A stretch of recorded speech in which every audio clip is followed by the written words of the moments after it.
All right, welcome everybody to the February Steering Committee meeting. We'll get going. We got a pretty heavy agenda, so let's get going. First, I want to call on Vice Chair Pettis-Reed and approve our minutes. Thank you, Mr. Chairman. I have gone through the minutes. I have looked at those. I haven't found any problems whatsoever, so I move that they be approved. All right, I have a motion and I have a second. All those in favor say aye. Aye. Opposed? All right, next is public comments. We have one. Ms. Kathy Watts. And topic is public comments. You got a timer. Welcome.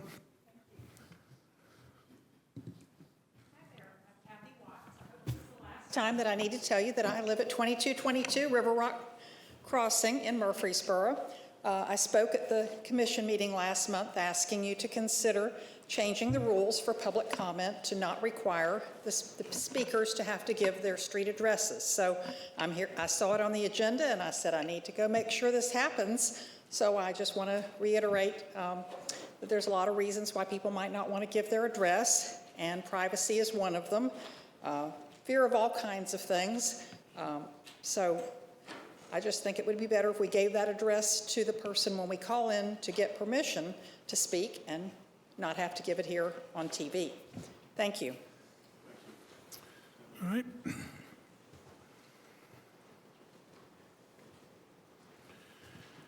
All right, next let's move on. We need to confirm the reappointment of Trey Smith to the CUD Board. This is a 4-year term.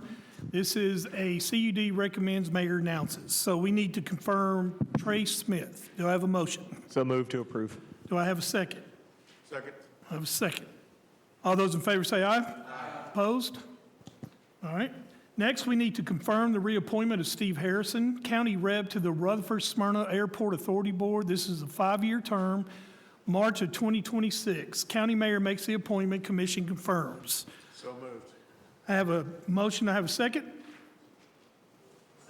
Second, Commissioner Wilson. All those in favor say aye. Aye. Opposed? Let's move on. Next, we need to confirm the revised 2026 county holidays. County holidays, you had that on your iPad. Is there any questions? The state added December the 31st. If you look at your prior one that was approved, we were not allowed for that one, but they approved that. I think January is when I saw it, January the 10th or 12th. So that's the only change? Mm-hmm. Yes, sir. Any questions? Make a motion to approve. Motion, Commissioner Koo, second. Commissioner Phillips. All those in favor say aye. Aye. Opposed? All right, let's move on.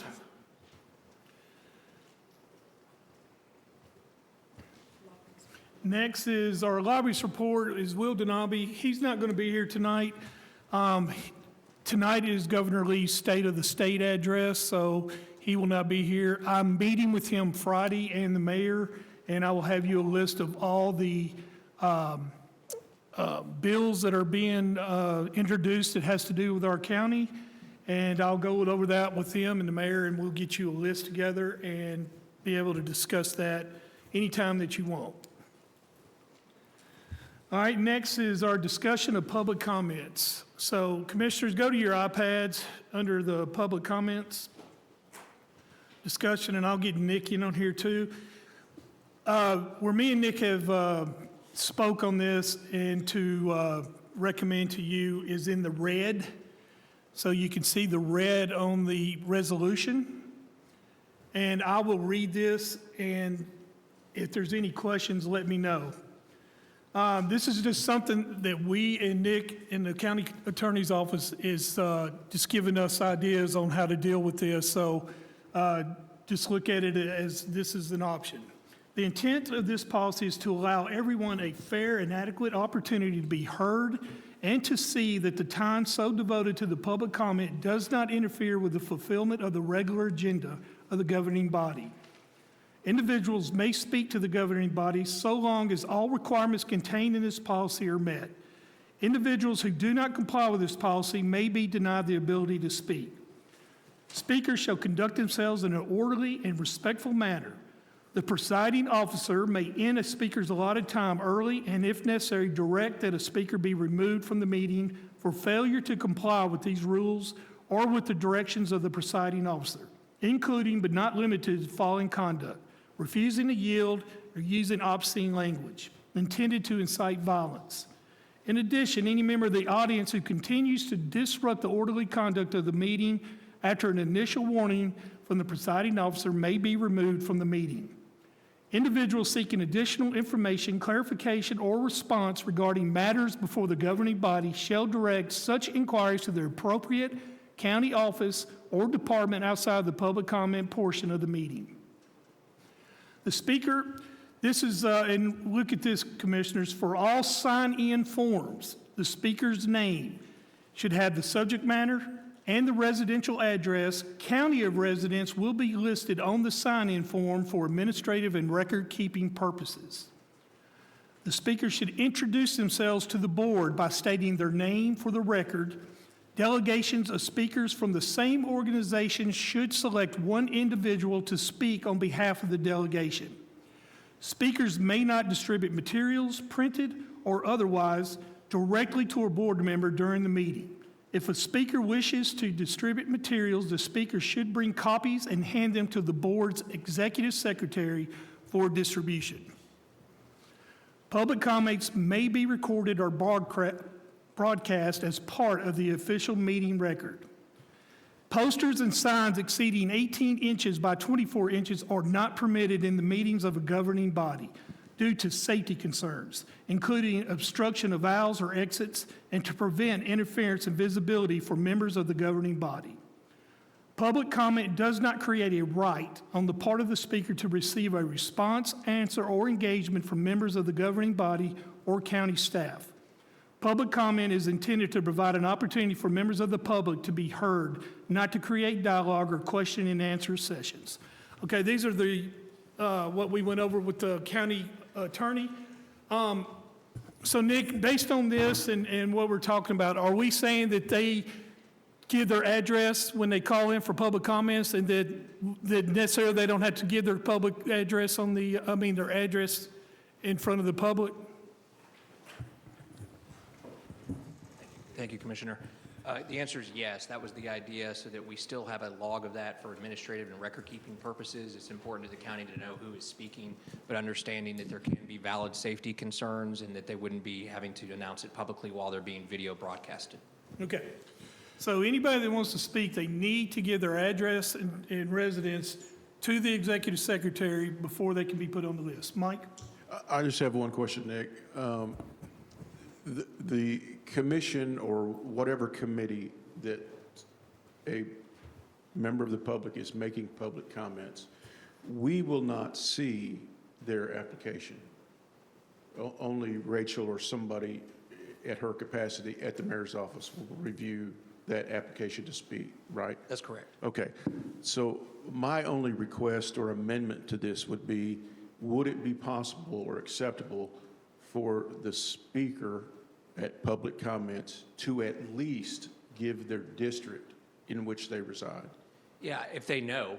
Some people may Well, not I know. think that should be part of the application. Yeah, I think that wouldn't necessarily have to be handled in this writing. That can be up to the chair's discretion. I do think that is acceptable. Obviously, you're not giving a home address. Right. But it's important to the constituents and the various commissioners here to know if that person is a constituent of their district. Yeah. So I think that is permissible. All right. I'm going to make that motion to amend to introduce at least a district location of the speaker, as long as everything else has been vetted through the mayor's office. My second question is, you mentioned poster size here, but what about, we didn't mention, or I didn't see in detail, could a speaker bring a poster to the lectern and display that via the cameras? To me, that would be permissible because it's more of a demonstration, a demonstrative exhibit that they've blown up. This is more concerned about people in the audience who have a bunch of posters, which Okay. we're not limiting their ability to bring in posters, but we are regulating their size. of it, just to allow for visibility of members that are back there during the meetings. All right, let's just give a for instance. If a person desires to bring up a poster that is anti-pick a topic, that for most of the general public that would seem disturbing or unseeming or unethical, or if it was a vulgar picture of some type, who or do we have the right to stop that person from bringing that poster up to be on television? So it's a fine line when you're doing First Amendment analysis, kind of especially on the fly when somebody's coming in. The speaker has a right to express themselves and engage in that protected speech, Right. but on the same time, there are limitations. I will say that bottom line, the county does not need to regulate the viewpoint of the speech, but if there is lewd content, if there is genitalia or curse words on it, Right. or other sort of derogatory things that cross the line, that's a decision that the chairman with the board would have to make to say, no, that's unacceptable. But as a Okay. general matter, as long as it's content neutral and we're not discriminating amongst viewpoints, whether it's anti-ICE, favorable law enforcement, et cetera, as an example, then I think that that's permissible. Okay, I just wanted to get that point out for discussion to this body, but I will make an amendment to the first question regarding, I would like to see at least the speaker offer the district in which they reside, nothing else. Okay, something else too, Nick, you can jump in on. The chairman of the committee has the right to allow someone to speak if it's, for instance, if it's on the agenda. They have a right to speak in public comments. It is up to me or the chairman to decide whether he wants to let them speak or not on some other than the agenda. Now, if I say I don't want them to speak on this, the body can overrule me, am I correct? And have that person speak anyway. So we are a majority government, so the majority can overrule me and allow that person to speak. If I'm wrong, let me know.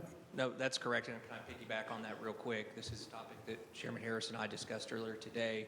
If you recall, and I remember talking with Commissioner Cush at length in a steering committee meeting a few years ago now when we were revising this policy, and there was a lot of discussion about, do we want to limit public comment to matters that are germane to the agenda? And where this committee came down on and where ultimately the county commission came down on is with standing committees like steering, public works, property management, that those public comments are going to be limited to the agenda items that are on there. But with county commission agenda, public comment is acceptable as long as it pertains to any county business. And that's, so I'm not saying that needs to be changed, but I know that me and Commissioner Harris just talked about that could be an option, and whether you want to change it now or just keep it as is. Everybody understand that? Go ahead, Commissioner Phillips, Chairman Phillips. Just an idea, Mike, what if when they called in, that not only did they give their address, but they're required to give their district number, and then when the chairman announced their name, he could announce what district they're from. The chairman won't announce their name. What's that? Yeah, Chairman. The chairman will not announce their name. They'll be incognito only to Rachel or whoever. The chairman necessarily has to call out the person to come speak. There's generally a list of names of the people. And Right here, Mike. the chairman will say, John Doe, you're up next, et cetera. So, That's right. I'm sorry. but if that sign-in sheet is provided to the, Yeah. I don't know if it's more work for Rachel, but she could have that sign-in sheet that just has the district number on it, and she'd be able to cross-check it too if the applicant doesn't know or the speaker doesn't know what district they're in. She can find it out and provide the district information and the person's name to the chairman so Right. that we'll know. Right. But there wouldn't Yeah. be a residence listed So on it. you're saying the chair could call out name and district. They don't have to divulge that. So all they'd have to do is Start the clock. in essence, yeah, I'm so-and-so. Yeah, perfect. Does that make sense, Nick? It does. Okay, so if you are all in agreement of what's on this iPad that we have right here, I need a motion to approve this. Then I'm going to need a motion to amend it. So I need a motion to approve what's and send it to the county commission. I think if everybody's okay with it, we can get rid of the procedural stuff and just do a motion to approve this, send it on to commission with the amendment that Commissioner Cush and Chairman Phillips have discussed. And I'm happy to make that legal change. So I think you only need one vote for this. Good, it's even better. So we have a motion to approve this with naming the district, the chairman naming the district, and Mike, yours is, same thing, okay. Only, I guess I better not be talking in my phone, that's what the only difference would be, Mike, that when they give their name and address, they give their district number. And then it'll be up to the chairman to not only give their name, but the district that they're from. So, Rachel, when they call in, you get their name, address, and district number. Does that make sense? Yes. All right, I need a motion. Thank you, Mr. Chairman. I would like to make a motion to approve the language in this resolution for public comments. In addition, add the language regarding the announcement of the district for the speaker. All right, we got a second? Second? Second, Chairman Reed? I believe I can do this. Yeah, let's do a roll call, guys, just in case. This is for public comments. Commissioner McAdoo? Yes. Commissioner Wilson? Yes. Commissioner Beverly? Yes. Commissioner Reed? Yes. Commissioner Paul Johnson? Yes. Commissioner Cush? Yes. Chairman Harris? Yes. Motion passes. All right, Commissioners, let's move on to the ethics policy. Again, this is on your iPad. The county attorney's office and me have taken this up. This was a request by a commissioner that we should have alternates for our ethics board.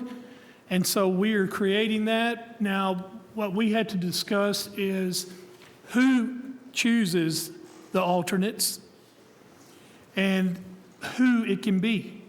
So if you're in agreement with this, it simply says that we're going to have alternate ethics committee members in case there's conflicts of interest. And what we need to decide is who appoints them, the mayor's office or the county commission.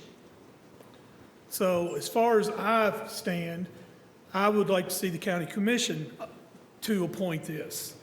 And also, in speaking just for me, I would like it to be either or. So it doesn't have to be a county commissioner. It could be a county commissioner or a county office or a citizen. It could be either or that. So that will be up to the county commission whether they want to go that. But those are the two areas that we're looking at right now. So if there's any discussion, floor is open.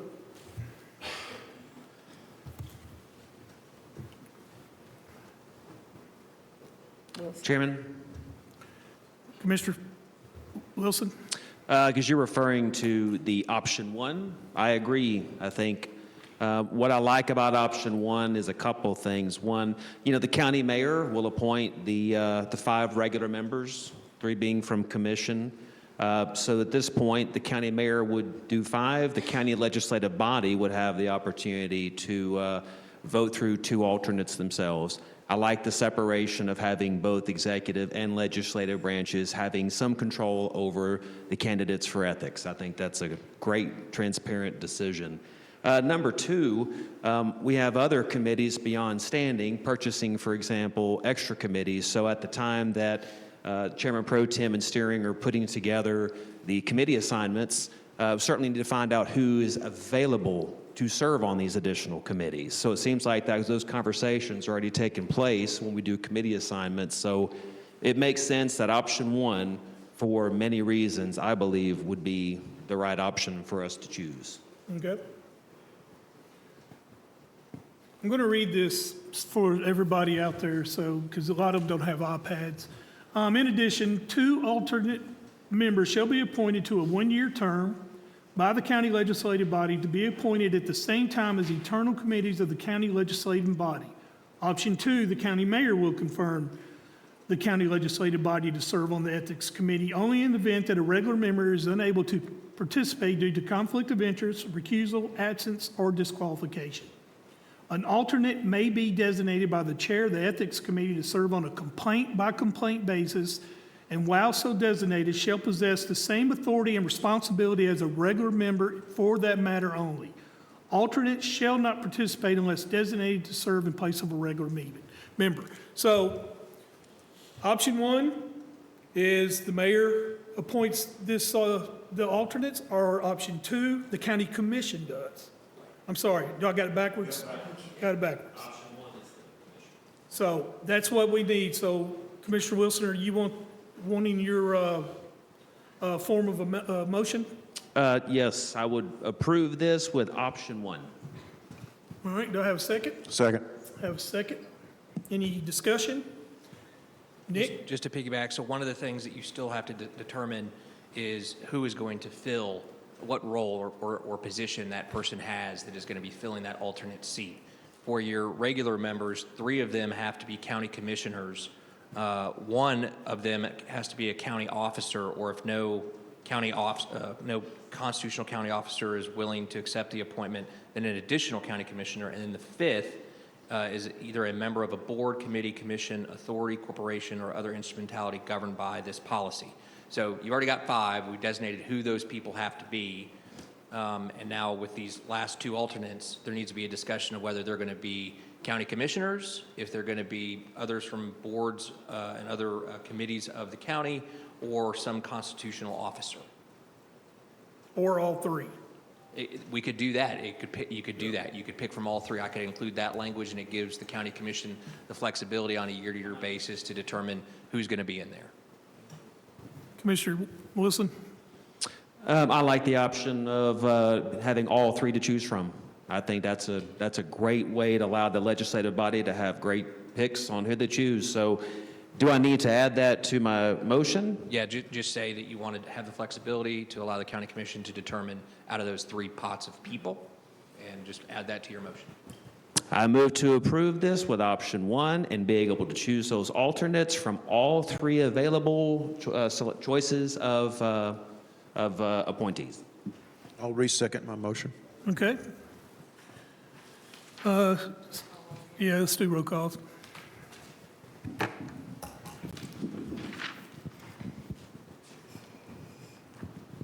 Before you call the roll, Rachel, let me Yes, sir.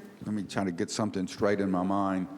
Will these be appointed just like alternates maybe to other standing committees like the Beer Board or something? These would be named, and so we don't choose them at the last minute. That's correct. So the way that this is worded is they would be choose at the same time you choose the Ethics Committee regular members. Yeah, I mean, Jeff, it'll be just like the Beer Board, alternates.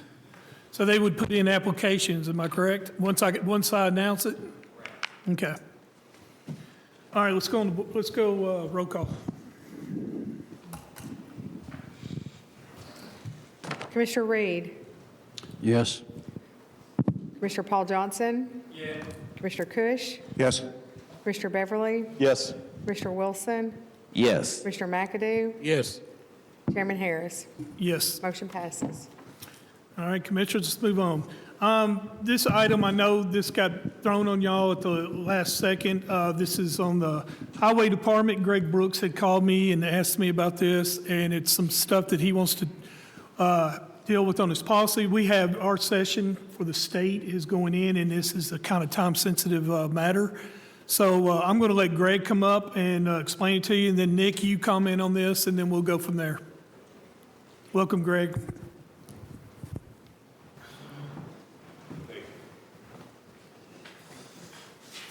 Thank you for your time this evening. Greg Brooks, I'm the Rutherford County Road Superintendent, and I bring to you tonight for your consideration a cleaned up version of the private act that the Highway Department currently does business under. Now, this private act is pretty old, and through history, there have been a lot of changes made to it, as with most private acts. And then there's also been changes to County Uniform Highway Law, which is general law, which typically supersedes any private act. So quite some time ago, one of our board members, road board members, asked that we have our county attorney and our county attorney's office look into maybe cleaning up some of that antiquated language in that private act. And with a lot of consideration and a lot of back and forth, Nick was able to bring to the road board this morning just that, a cleaned up version of our private act that removes a lot of the antiquated language that's been in there forever. And it passed. There was a motion made to approve it.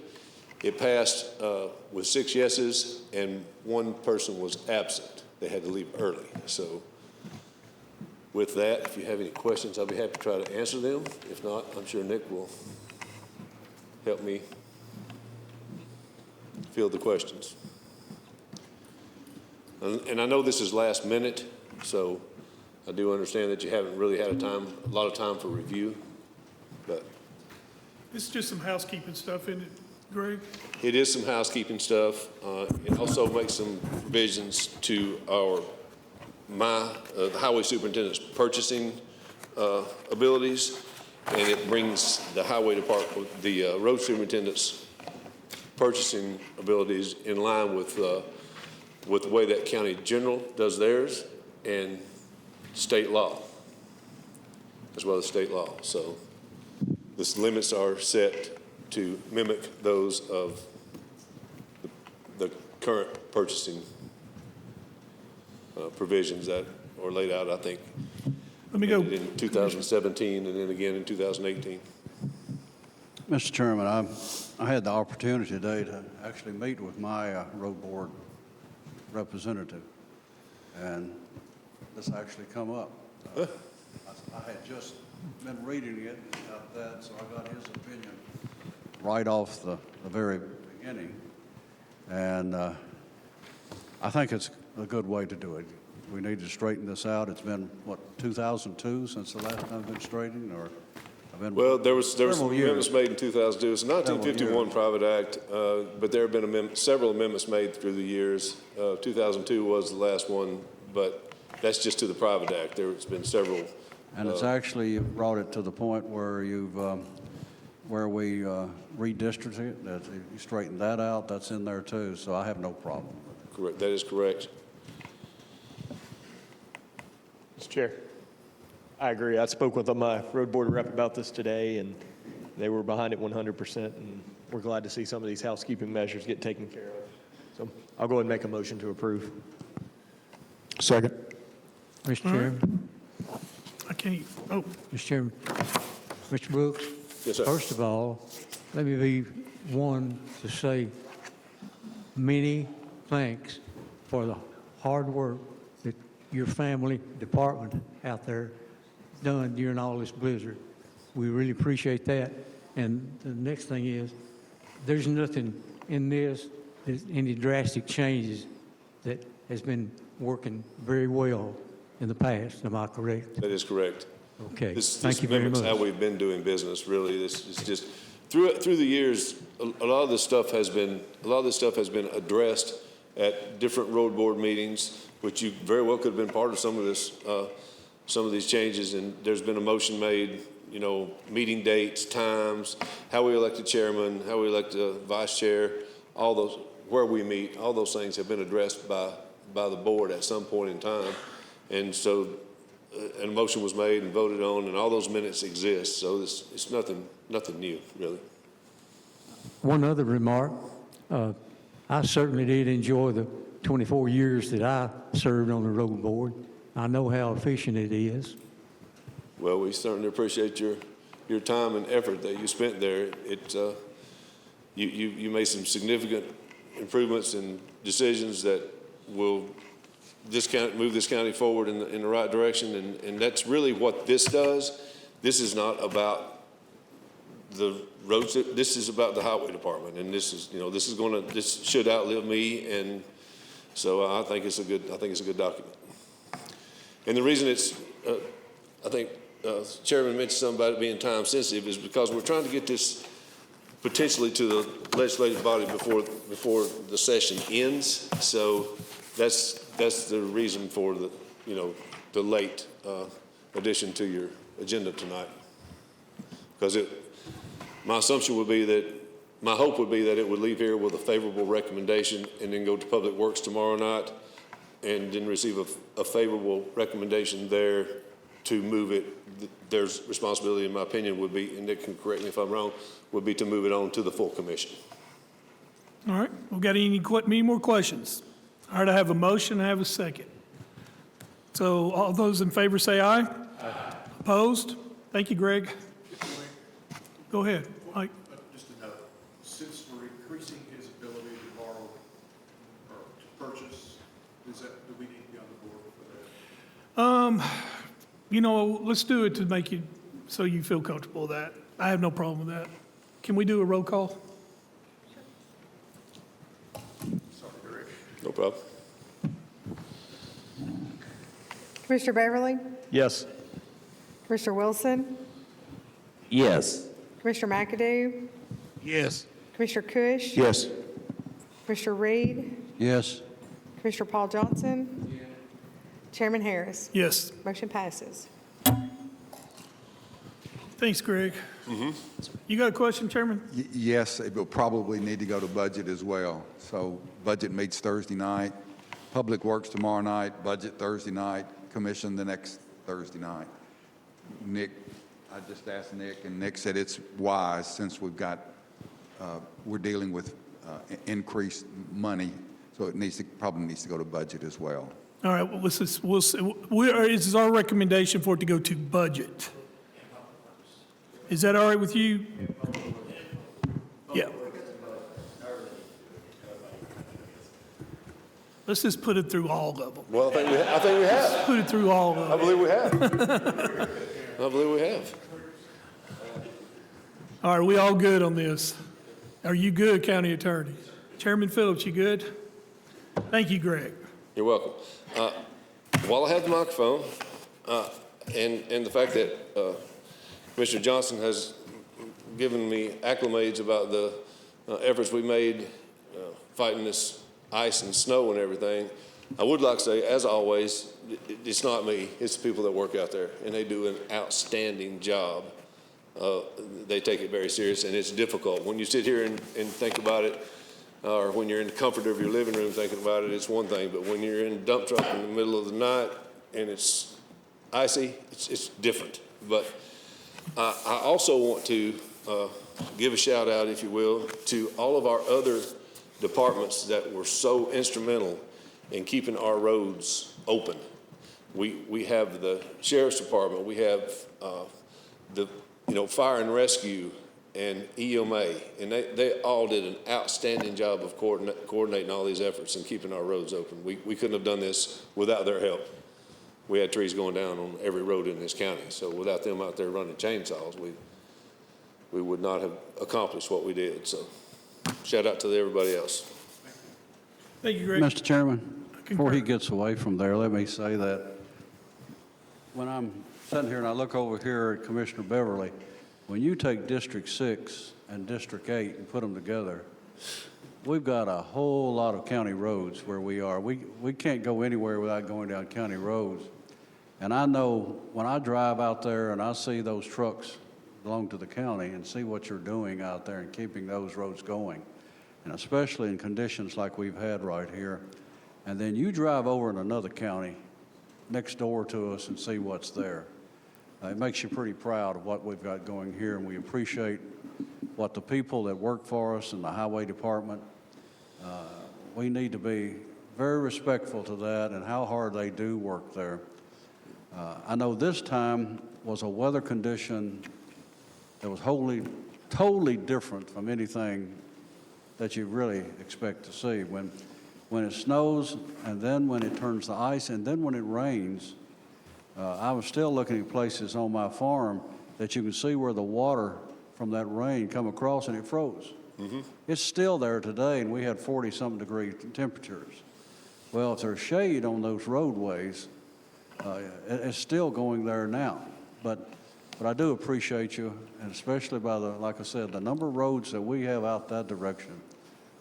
We see it about as much as anybody, and thanks a lot. Thank you. Thanks, Greg. All right, Commissioners. Next is committee assignment procedures. Let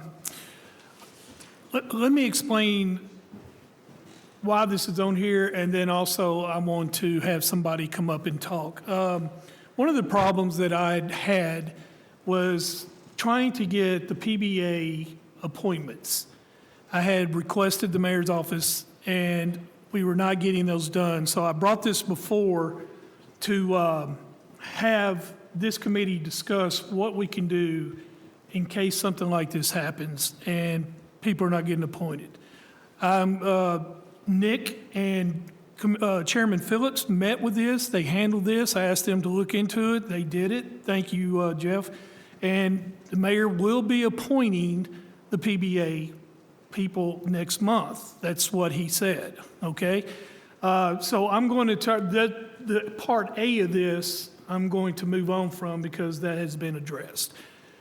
Part B, I am a strong proponent for a PBA.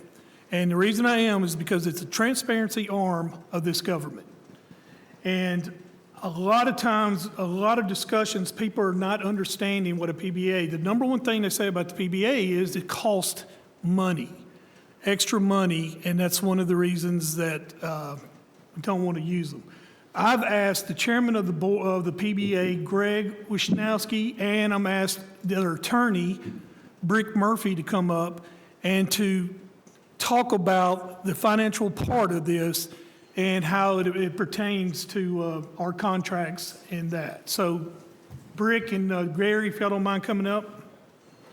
And commissioners, ask these questions because this needs to be, these need to be answered.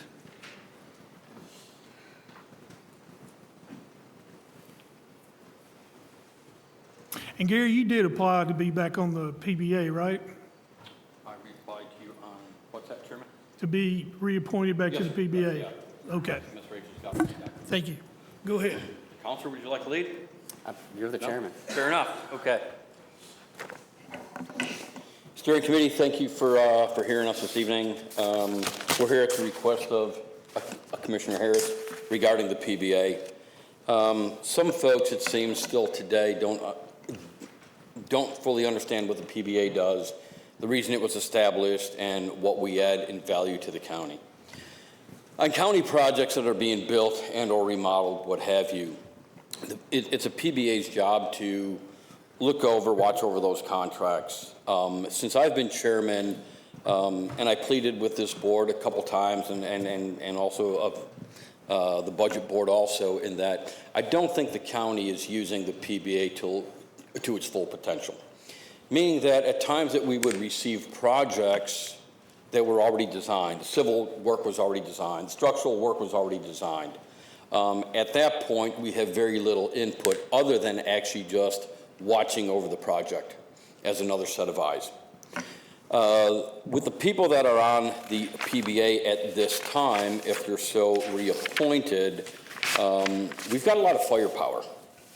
So myself as chairman, I've been a general contractor in this county for 38 years, built over $2 billion in work.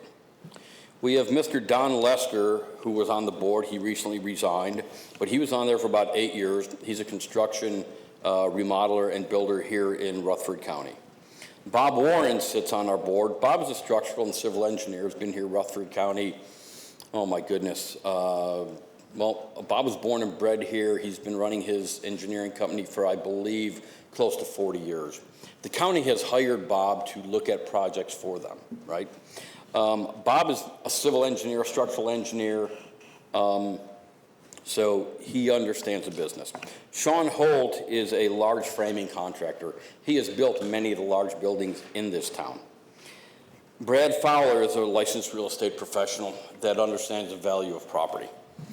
The reason I say all this to you is the PBA, I believe, are concerned citizens that want to do the right thing for the county and work for the constituents.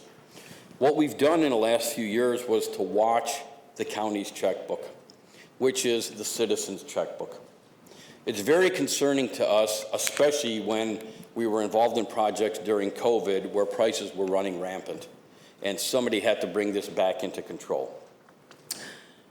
When I was elected to the PBA and then awarded the chairmanship, I told the mayor, I told many of the commissioners I met with, that if you chose me to be your guy, please realize you're not going to get a yes man, and everybody on our committee believes that. We're not here to prove any points. We're not here to decide on politics. We're simply here to watch the checkbook of the county citizens and to watch these projects to make sure they're constructed properly for the budgets that were set, for the purposes that they were set. So as far as the PBA goes, regardless of if I'm reelected, I believe the PBA provides a phenomenal tool to this county for free. All of these members dedicate their time, their unbelievable years of experience to provide the best projects at the best price for the county. And when I started doing the math today, Mr. Murphy's office sent me over a little bit of the math. And last year we paid his firm a whopping $5,274. When I look at the work that we did, which was just on the Plainview project, which was one of the, I believe, 3 we finished this year, was $8,195,000 and change. So the only expense to the citizens of Rutherford County was 0.06% of the budget of that one project. The other projects were actually less than that. With our oversight on that project, we returned back to the county less than the budget, $537,000 back into the citizens' pockets. Last year alone with our projects, we returned back to Rutherford County citizens over $2 million. The way we did that was by, one, managing the contracts on the front end. Number 2 is holding the contractors accountable, not only for the budget, but for ways to go ahead and enhance the project and or manage change orders. So there was a lot of pushback, and I please welcome anyone to come to the PBA meetings. Sometimes, I'm not going to say they get contentious, but they get direct with the architect, with the contractor, with anybody else that's an interested party. So for instance, with all due respect, we had conversations with our fire commissioner where they wanted to make some changes to the project. The concern was it was going to put us over budget. If he's the guy that's going to run all of our firemen, we want them to be happy and we want them to get what they want. But we also want to make sure that past these projects, that we as a group look at these on the front end. And that's why I was talking about the PBAs not being used to its full capacity. If the PBA were used on the front end to look at the civil drawings on the front end, the selections on the front end, meet with the people that are going to occupy the buildings to make sure we're providing what they need, these projects can be better managed at a better cost with a better budget. So to lay this out on layman's terms, on the math I did, if anyone here was going to build a new house in Rutherford County at an $800,000 price point, which unfortunately we're a growing county and $800,000 isn't top of the line anymore. It's an average house, a nice house, but an average house in Rutherford County. At 0.006% is $480. If you were going to build an $800,000 house and you had a builder, you had an architect, you had the county codes inspectors there, would you not be willing to spend $480 for a third-party inspector to make sure that all this was brought together correctly? After being in the building world for almost 40 years, to me, that's a no-brainer. And the only cost, once again, is to make sure that the county and the PBA is protected with our legal costs and our attorney to review these contracts, because the 6 people that sit on that board do this for free, because they want to do it, because they believe in their county, because they believe in protecting the taxpayer's checkbook. I open up to questions.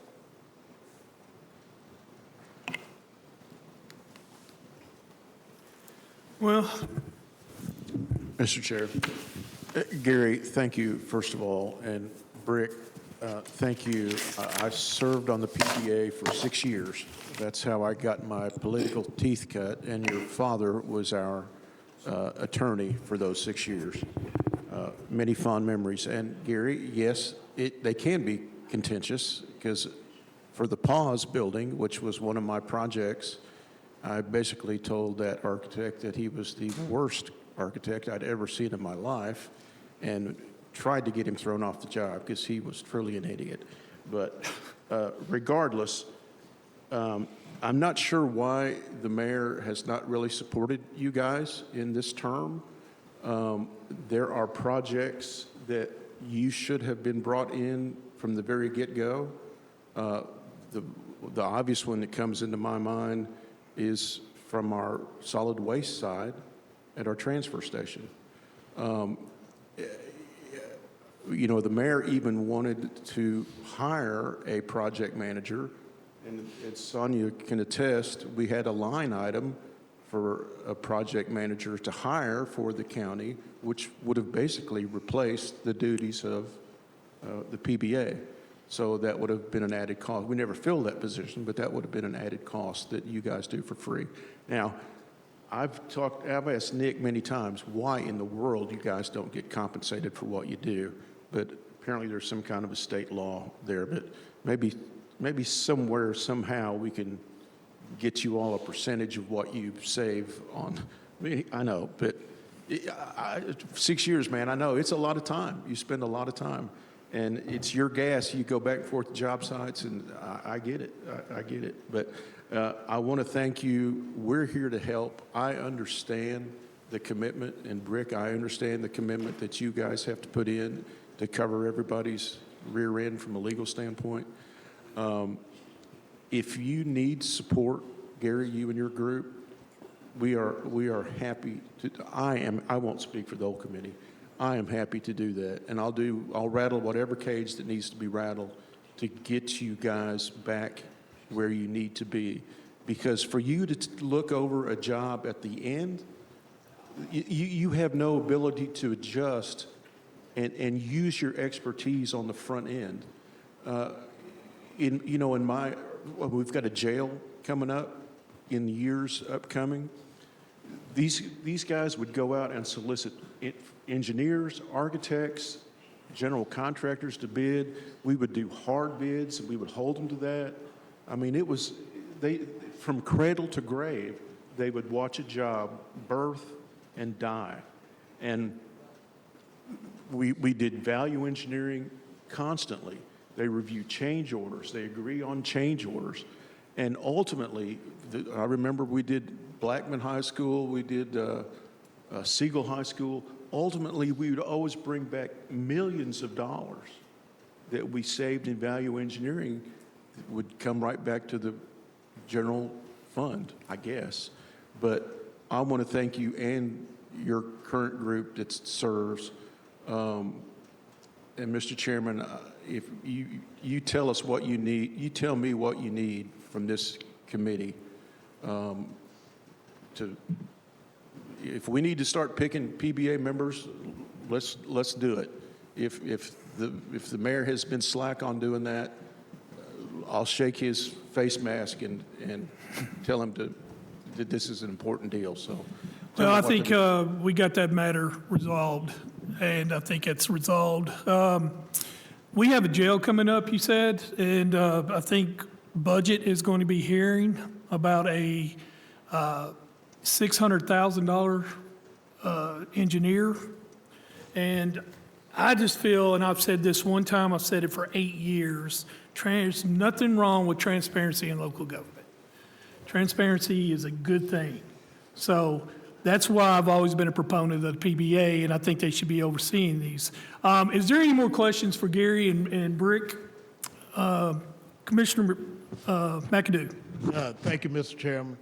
The PBA do a wonderful job, but I often wondered why, and we tried, I often wondered why some of our biggest projects in the county, they are not involved in, and that's schools. We tried to get them involved in doing that, but legally they said no, and I'm just wondering, since we're having this discussion and we want to use PBA to the maximum, is there any way possible we can look at that on schools? We can readdress or look at that on schools. I think the school board is over that, and I don't think we have any say as far as any of that. I think the school board oversees all building and capital projects within the Rutherford County school system. So I'm going to say, I would get with the attorney. I don't know if Nick knows the answer to that. I mean, we're throwing you on the bus here, but. My initial reaction is that's a correct statement. So this body funds the school, and then they're in the care and maintenance and control and construction of the actual schools. Now, whether they want to use the PBA, I don't know if that can be possible, but it probably has to flow through the school board. It doesn't mean we can't try, Commissioner McAdoo. You can ask. Precisely. Look like we would address the school board with this extra help, since they are one of the major players in the county. And we give $500 million a year, right? Off the bat, no explanation. Well, I believe in the PBA, and I think, with this jail coming up, I think that we need to have the PBA oversee that project. And I feel that way. Now, whether the commissions do, that's for discussion. Is there any more questions? Mr. Chairman, Chairman Phillips? some of the feedback that I've received over the last few years that relates to PBA, when we've asked those questions in the past about using them, and this is not meant to be a criticism, you guys, okay? But some of the things we're hearing is that we've grown up as a county. No counties, no cities that are as big as we are do not enter into a building process without a specific engineering firm that has expertise in that building.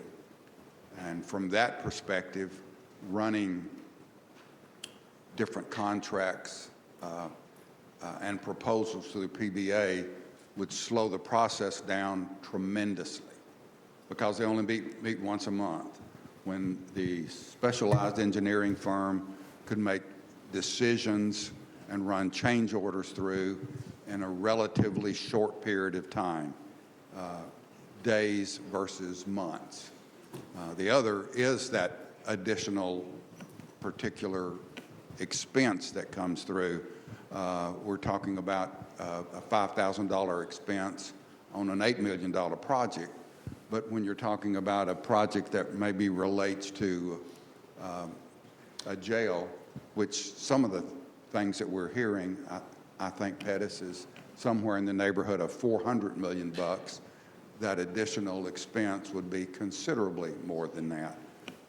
These are some of the things that I'm hearing and coming back on, is that the PBA would slow the process down, especially on a huge multi-year building project, and would add cost to that process, and could potentially add some confusion to that, because the project manager and the individual that's in charge of our building process and maintenance process, Adam Dodd, has confusion as it relates to who he's reporting to and who he's not reporting to. So those are just some of the things that I've heard, is that when we used the PBA on the judicial building, and I think that was somewhere in the neighborhood of $85 million. It probably came in a little less than that, if I'm not mistaken, but that was the original cost of it, and did a wonderful job. I remember the clerk's building over there. Those of us that have been around that long, all of these buildings, Paul's was all used in the PBA.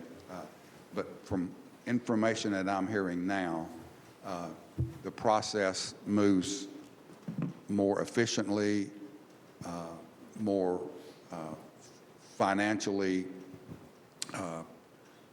advantageous to the taxpayer if we use like an engineering firm or a project management firm that has expertise in the field. Once again, those are the things, those are the feedback that this commissioner has been hearing, especially over the last year or so. So it's not that I'm agreeing with any of that, but those are the things that are coming back to me as a commissioner. And I think others that have kind of asked those same questions are hearing some of the same things. And I may have left something out, but Mr. Chairman, that's the feedback that I'm getting, okay, is that PBA meets once a month, and when you have a need for an immediate change, it could slow the process down by weeks or even months at a time. So, and when you talk about a specific project like the jail that has state influence, okay, the state will have a lot of influence as it relates to what kind of a jail we build. We're going to have to ask that question: what could the PBA add to that? When you've got experts from the state involved in that project management. So those are the type of things that once again, I'm hearing, okay? Yeah, I mean, the only way I can respond to that is, you know, engineers and, I mean, I've been in this business for 32 years. I mean, I know Gary's been in it 30-some years. So PBA is a transparency part of government.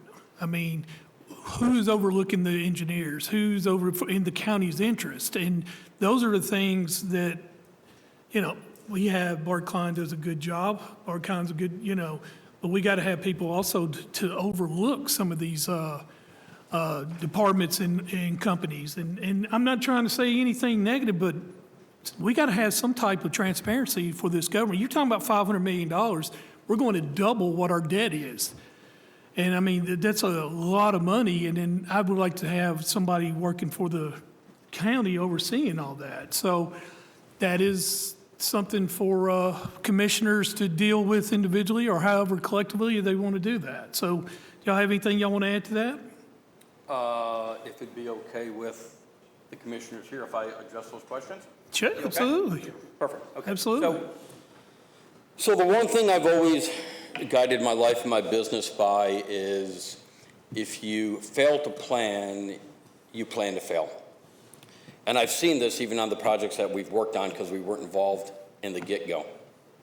On a project such as Plainview, we had a civil engineer, we had an architect, and realized that even though they were supposed to, they didn't talk to each other. Once again, they failed to plan. So where they brought in the entrances, they went through a marshy part where there had to be undercut. That didn't need to happen. I could have saved some money. Where the designer of the building put the mechanical room was not the closest point to your point of connection for your water connection, sewer connection, and electrical connection. It costs extra time and money. The engineer that was hired is a great engineering company. We've used them for years. They're well respected here in the county. But there's a disconnect because nobody's putting those pieces together. We had a phenomenal contractor and a great architect and a great civil engineer.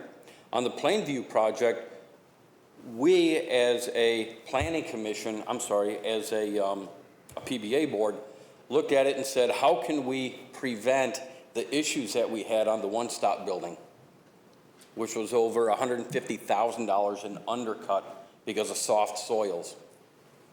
The way we did that was by letting them start earlier and missing the weather so they didn't have to deal with the undercut. The one-stop building, they were excavating during the worst time of the year, and it was weather like we had, not the ice, but rain. And when they went to compact the soils, They couldn't. So it would have delayed the project by 6 months to get the soils to harden up. We know here in Middle Tennessee there's a lot of clay. When it's wet, that clay won't compact. When it's dry, it's like concrete. So nobody was watching over the timing of the project. Commissioner Phillips, I agree with you. We've got all these professionals we're paying. Nobody's coordinating them. They say they're coordinated, but I can point to you on every project that we watched in the last 5 years, there was no coordination.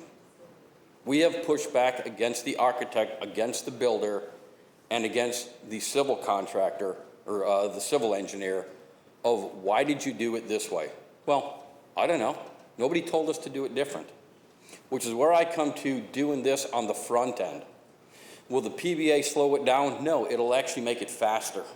Because if you do this on the front end and plan on the front end, the project moves quickly and everybody's on the same page.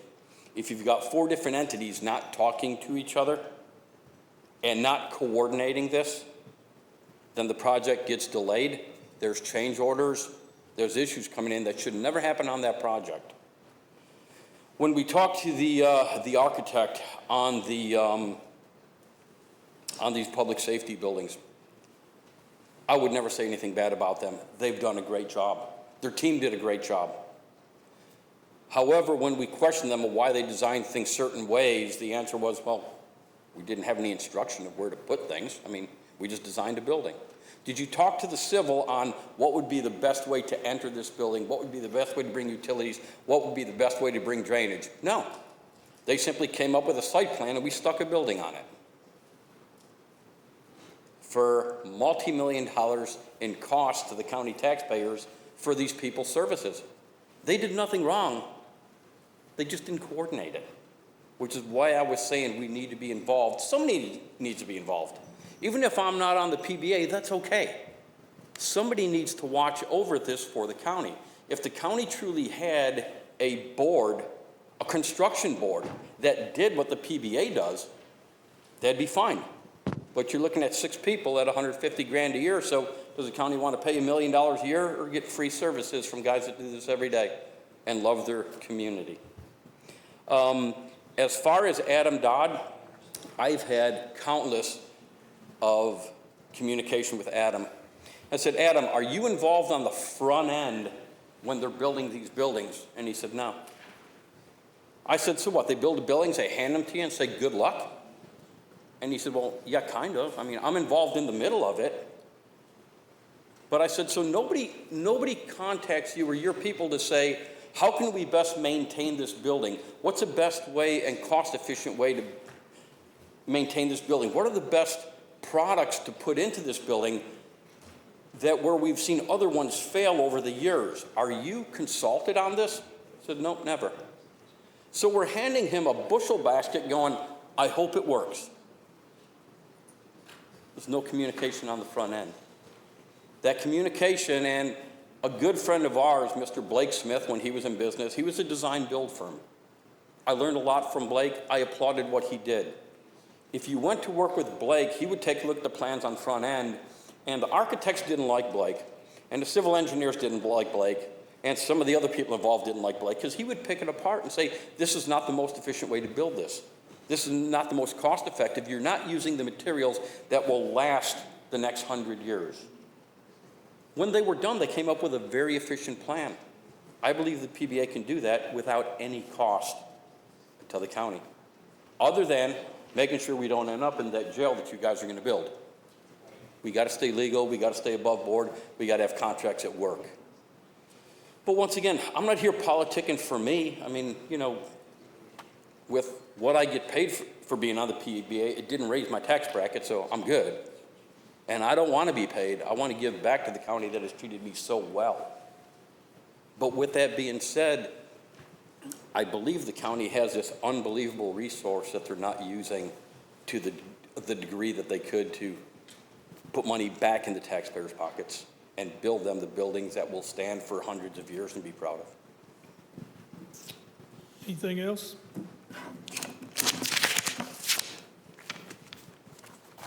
Well, I appreciate it, gentlemen. Thank y'all. Thank you. I appreciate your service. So we got one last thing, is our HR report. Yeah, let's do that. Commissioners, on your iPad, we have litigation list. Is there anything that you want to comment on for the county attorney? Seeing none, let's go to our HR report. And before I forget, the groundhog did see its shadow. We have 6 more weeks of bad weather.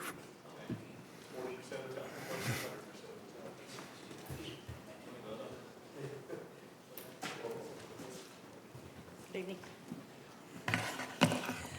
Good evening, Chairman and Commissioners. So you should have on the iPad, there's the HR report. We'll start with the active job postings. So under the active job postings, those are the ones that are current as of today.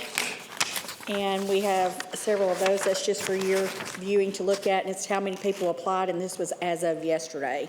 So those are actively out there.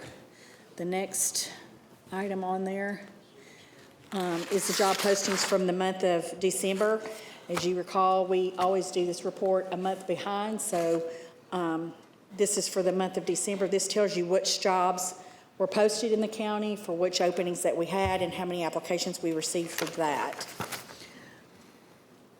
And the other one is the vacancies, and so this is the active vacancies as of February 1st.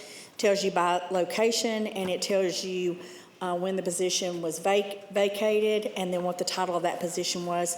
And I've also numbered like how many positions in a specific title are currently vacant that we're looking to hire for. The next item is the snapshot, and this is just the report for the year. We have, I will tell you in this report, we have 2 sections of it that we had some data that we're still waiting on, so it won't be exact. Under the ADA, there were just 9 different activities for the month. Primarily, it was for courtroom assistance for individuals who needed assistance in the courtroom. Personnel changes, we had 20 different activities. That's anything from promotions, demotions, people who come back to work that are retired under the 120-day rule. We conducted 65 different audits during the month of December, and primarily it was the FMLA time audits, so that went back to look at those cases to make sure which ones were eligible for FMLA. Under benefits, there are 29 different activities, the primary one being short-term disability. Those individuals who are on FMLA or may not be eligible for FMLA but are eligible for short-term disability. Community involvement, we have 5 different activities with primarily was our Middle Tennessee 20 group. There's a group of HR professionals within a 20-mile radius of Rutherford County. We get together to discuss the operations of not only the cities but counties and other areas to see how we can all better improve. Under events, primary one was 57 individuals assisting with the Christmas tree lighting event. And at that event, Main Street is able to tell how many people came to the event, and we had 4.1 thousand people came to the Christmas tree lighting event this year. That was a huge event for the county. Under HRS, our systems, we have 55, and those are primarily updates to the software to make it more user-friendly for the county. We had 195 leave activities, with the primary ones being FMLA and military leave. We have 37 individuals on active military leave. Legal services, there's 7 different items under that, and those are things that are included in Nick's report. Offboarding, onboarding, we had 39 different activities for that. Onboarding, 778, with the primary being salary evaluations that we have to conduct for the budgeting process. So we've already started that process to be ready to give the information to Michael in March. So there were 649 different activities related to that. 6 policy changes, and those were only job descriptions. So either there were revisions or new job descriptions created. We had 22 different promotions from people, organizations within the county offering benefits to our employees. Under retirement, there were recruitment, there were 1,603 activities, with the primary being we received 635 applications. We did 120 different social media processes to try to improve our recruitment. Reports and surveys, we had 916, with the primary of those being motor vehicle reports. We had 272 of those, and we had 204 open records requests. Under special projects, we had 3,104 different activities, and primarily that's related to the budgeting activities, and then also the contact that we did for the W-2s to make sure we had all the addresses correct. Under evaluation and testing, we had 86, with primarily being in pre-employment processes. And under Title VI, we had 281 activities, with primary languages that we're providing assistance for is still Spanish and Arabic. And under training, we had 2,187. We conducted 1,038 training modules for business ethics, 1,032 for drug-free workplace were the primary ones. And that concludes the HR snapshot for the month. Are there any questions? Any questions? All right, need a motion to approve a report? Second. All those in favor say aye. Aye. All right, is there any other business? I have one other thing, Commissioner. One of the things that y'all had asked us to do was the board descriptions, and that was, and so Nick and I have been reviewing those. Been able to reduce the number of pages from 31 to 9, but we've just got a couple of more things, and so we'll bring that to you next month. So just trying to make it more concise, but yet still explain what those boards do. But I just wanted to know why that wasn't here tonight. So that's it. Thank you. Thank you, Sonya. Thank you. Any other business? All right, we're adjourned.